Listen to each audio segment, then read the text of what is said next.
Something I trained my husband to do pretty early on, and I recommend you train the men in your life to do this too, because this is kind of specifically a man thing, is that if he's looking for something, he hasn't given it a good try, like a good look with his eyes. Like if he's looking in the fridge, he's not allowed to shout to me, do we have eggs? He's not allowed to ask me, do we have toilet paper? Unless he's checked the cupboard where we keep the toilet paper. What I'm not gonna do is check this cupboard where we keep the toilet paper for you. And you could just do that. So now he's very careful when he asks me where things are. It has to be actually something where he doesn't know where it is. I've tackled that in the home, but right now I'm living with my parents. Some context is that I'm living with my parents because I'm so fucking sick from being pregnant that it's better for me to stay with them, because they live like pretty close and my husband works all day, whatever. So today I'm on the couch, I'm sleeping. Why am I sleeping? Because when I'm sleeping, I'm not nauseous. And when I'm sleeping, I'm actually happy. Basically the only time I experience joy. So I'm just falling into a beautiful slumber on the couch and my dad walks in. And before I say this story, you know what? I want to shout out Joe, not my husband Joe, but his fucking friend Joe, who watches me on here. He's a snitch, calls my dad and is like, hey, your daughter was talking about you on the internet. Joe, quit outing me, Joe.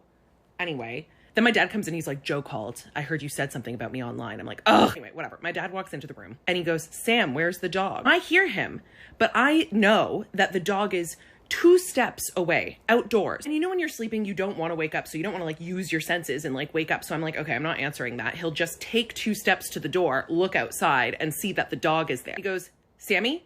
And I'm like, is this guy fucking serious? And then he walks over to me and he goes like this, Sam, where's the dog? I go, are you serious? The dog's outside. And he's like, whoa, okay. And I'm like, how in your mind does it make more sense to wake up your sleeping, pregnant, sick as fuck daughter than just take 2 steps to the door, see the dog's there, and if the dog wasn't there, then come wake me up? But what if I wasn't lying here? What would you do? You'd walk to the door, you'd see the dog, and then you'd be like, oh, there's the dog. What are you fucking waking me up? I was like, what is wrong with men? What is wrong with that? I couldn't say that to him because he'd be like, oh, okay, fucking living in my house. Why I oughta. Anyway, if I'm having a boy, I think I'm just gonna teach them that. I'm just gonna say, hey, I'll save you a world of trouble. Just take 5 and really try before you ask the woman in your life a stupid question, because sometimes those women are hormonal. And they snap at you and then you go, what happened here? Oh my God, is my relationship in peril? No!